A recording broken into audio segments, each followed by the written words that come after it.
Good afternoon. Good afternoon. I've never done this in my vehicle before, but I had some thoughts. I even took some notes. It's a little jumbled. There's kind of like a medley of things. Probably take me 10 minutes. My first observations are on some observations I've had about generational differences, cultural differences. And I'm going to talk about the generation of the 60s briefly, and then I'm going to wrap it up with my observations about these new young people. All right, the 60s. All right, what happened? We got in this war, right? And the kids were coming out of high school, and the draft was on, so you weren't protected by "I don't want to fight." So what happened? The girls did what they did. They went to college. They married men that went and didn't win, and the boys either ran to college or they got drafted or they got lucky with a good number. The higher the number, they give you a number based on how many days there are in a year. If you got number 30, you were going to be fighting real soon. If you got number 350, you ain't never going to fight. And that's what happened. Before my time a little bit, about 10 years. But anyway, so what happened? The girls went off to college and did their thing. The boys went off to war in Vietnam, and then the other boys, because they were all boys at this point, until the ones came back. They weren't boys no more. And the other ones never got out of boyhood. The ones that stayed and ran to college, they're still boys. So anyway, so what do? They go over there, and then college is here, and it's the sexual revolution and the counterculture and free speech and protest against this and hate Ashbury and the Beatles and the Stones and the Who and all of this craziness. By the way, they got the beginning of it, but if you look at the on a lighter note, if you look at the music, the best, deepest body of unbelievable music was between about 66 and, believe it or not, about 79, which is when I graduated high school. I digress. We had the friggin' music, all of it. Every day some amazing song came out, not like this shit today. Sorry, that's how it is. So anyway, so then they start protesting, and I'll tell you who started protesting. Same ones that are protesting now. Because everybody was having a lot of fun, you know. And then they were at war. Because with the drugs and the sex, people are having a lot of fun, balloons, you know, peace signs. But some of the people in that group weren't having fun because they never have fun. They were the miserables. Sad, but true. And the more fun other people had, the less happy they were. And what did they do? They turned their focus on Vietnam. And they brought everybody with them. And what they did was, and here's the sickest thing about it, is they turned their venom on Vietnam, and then when they didn't know what to do with it, because they couldn't stop it, they couldn't ruin it, we couldn't win it, they spit at the boys coming back. Their own high school classmates, they spit at them in body bags, and they, you know, limping, brain damage, shell shock, nightmares, forever institutionalized, and they spit on them. So that's what that generation did. That's what the loudest in that generation did. They spit on the boys. They spit on the boys coming home that were sitting next to them in a desk 3 years later, 3 years earlier. Junior year in high school. They're disgusting. So, I'm going to talk about cultural stuff now. So what I've decided, I've got a correlation thing going on. I think there's a direct correlation between who runs the show and between, well, first there's a direct correlation between young people who are certain they know everything and stupidity. The more everything that a young person thinks they know, the stupider that person is. I hate to say it. And back in the 60s, they knew everything. That protest group. At least they had the freedom right. This generation here, They know everything. They're the stupidest I've ever seen. The stupidest I've ever seen in my entire life. I hate to say it, but you're stupid. And they're stupid and they're hateful and they're even, they would go way worse than spitting on boys coming home from war. I can tell you that right now. So, why is this happening? I'll tell you why it's happening. It's happening for a lot of reasons, but one reason is there's always people running the show. All politics is local. And the people running the show right now in this world are the angriest, three groups of people. The angriest, most unhappy women, and the weakest need beta men. And the other guy, the fifth kind of man, who's just a shyster, no good son of a bitch. They come along for the ride. They're opportunists. And then, well, I'll give it a third. There's a third class. There's the weak-kneed betas. There's the slick, cheating bastard. And then there's the poor, the sorry guy, the guys who have so much to lose. You know, they're either a job or a reputation or Christ. You know, the women will work on her wife if he says anything. If let me tell you, in this world right now, if a man goes against the status, the sick, angry, hateful status female quo, they'll work on his wife. But anyway, so we have the worst of you women running the culture, and we have the weakest of us men running the culture, and the sneakiest. So here's what I think. I heard the OJs today. The song Love Train. Get on board the love train, you know? And I'm thinking, you know what? They got no love train over there. Because when everybody knows that the people running the show, there's just something that I want to distance myself from. I don't know. Maybe they're a little too sure maybe they're a little too confident that they can control the way I think, or maybe they can push me around or slip in something, or they've got a bigger group than I do. Here's the fact, people. And this is something I learned at a very early age, 2nd grade as a matter of fact. If there's a group of 20 people saying something, and there's one man or woman saying the exact opposite, and this is a fact,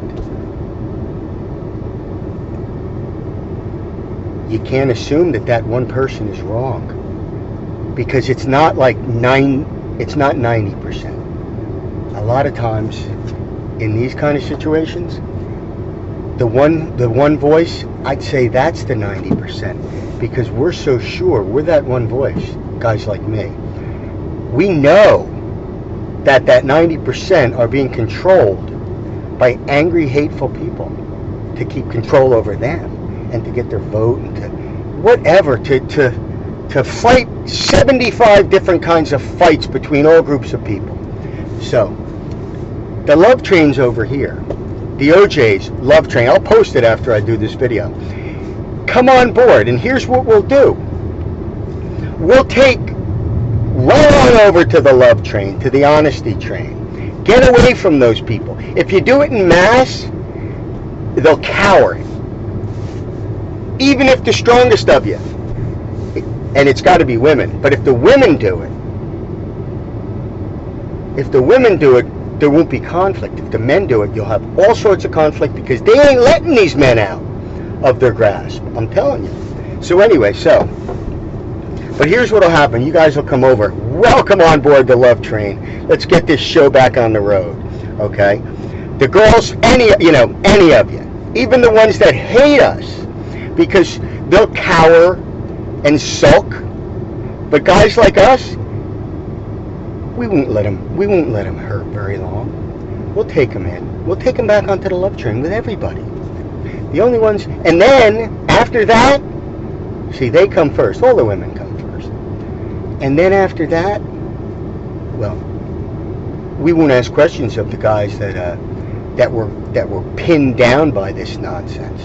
We know who you all are. All of you, everywhere. I see it everywhere. So, You guys don't even question. You get your tickets there, your seats there. Come on board.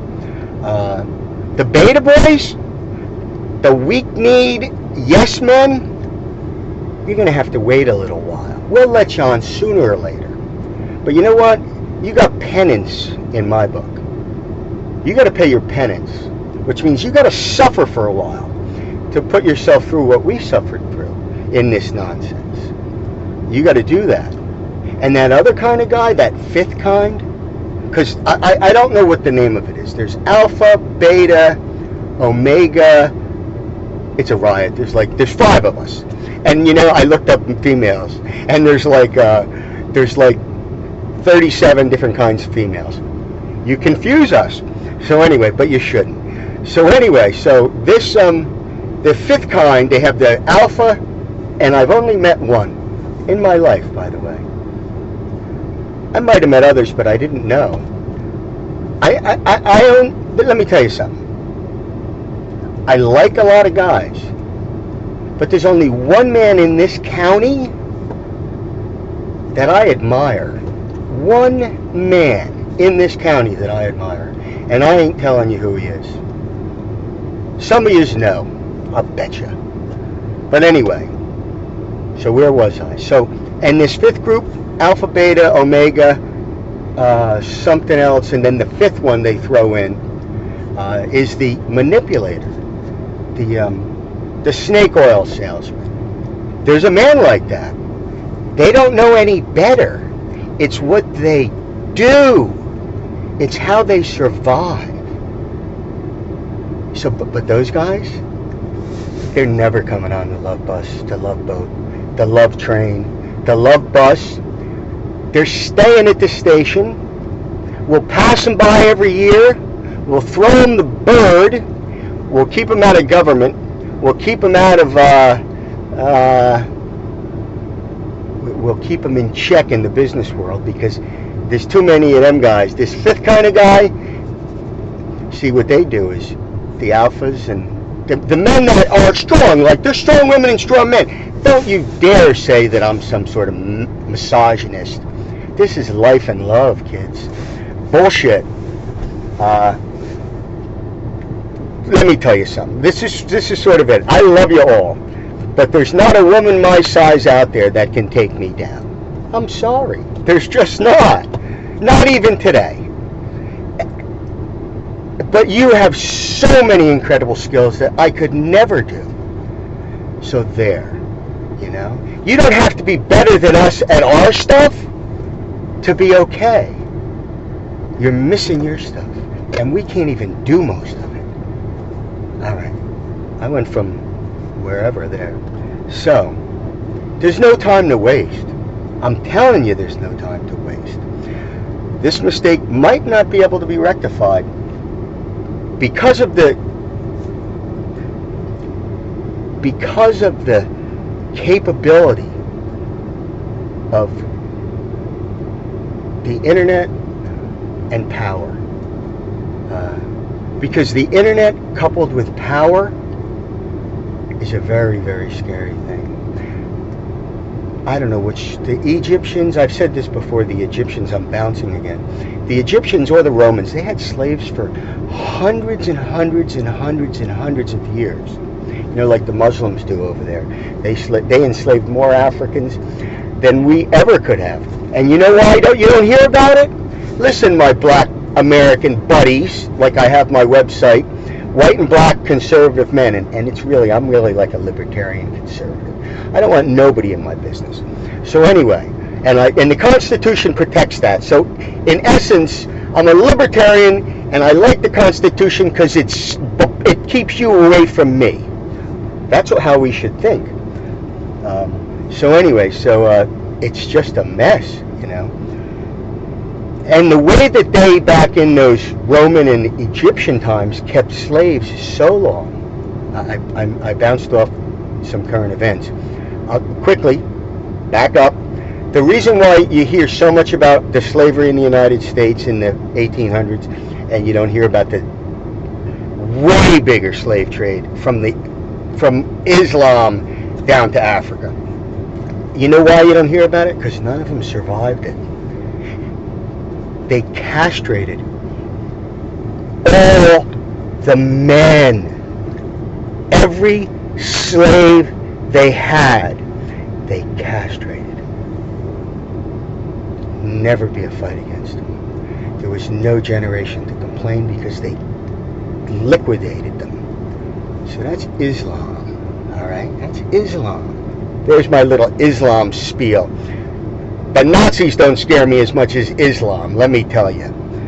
That guy, he took too big a stab at it. These guys are creeping. Anyway, so anyway, it's the truth though. I don't care if you believe me or not. It's whether you believe me or not, it's the truth. You look in Europe right now, look at the mayor of London, look at Tommy Robinson, look at the the grooming gangs. The European people are 40 years ahead of us and losing everything.